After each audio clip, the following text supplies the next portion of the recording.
April 18th, 1775. The New World edges closer to revolution. Walter Cronkite and a team of CBS News correspondents told the events of this day, April 18th, in a bicentennial special. CBS News correspondent David Culhane has been covering American activities inside Boston and is on the scene now. All things are as they were then, except you are there. That was more than 100 years after the story of Paul Revere first gained widespread fame. In 1860, Henry Wadsworth Longfellow plucked Revere's story from relative obscurity for a poem. His goal was to remind Northerners and Southerners of their shared revolutionary past, attempting to avert a civil war.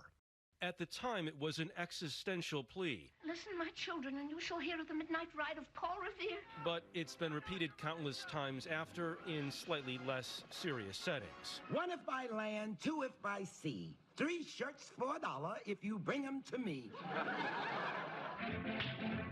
From cartoons. Arise! Arise! The British are coming! To movies. On the 18th of April in 75, Hardly a man is now alive. Even the Three Stooges.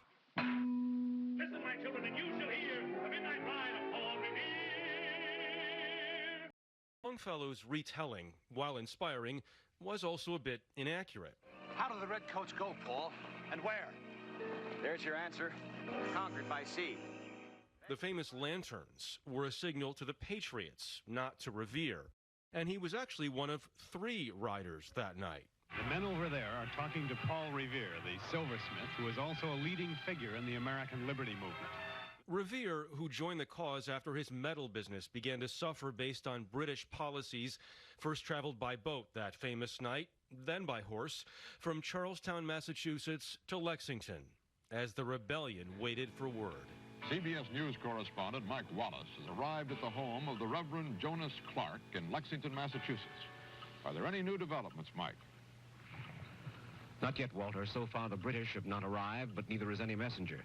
Also, along the way, Revere did not say the British are coming, as has been repeated in other tellings, but the regulars are coming. Revere was eventually detained, his horse confiscated, but his ride worked.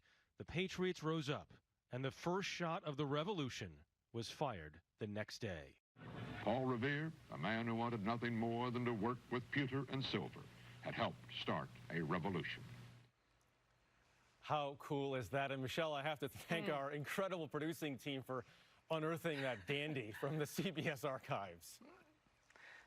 Dandy is right. Those archives are special. Yep.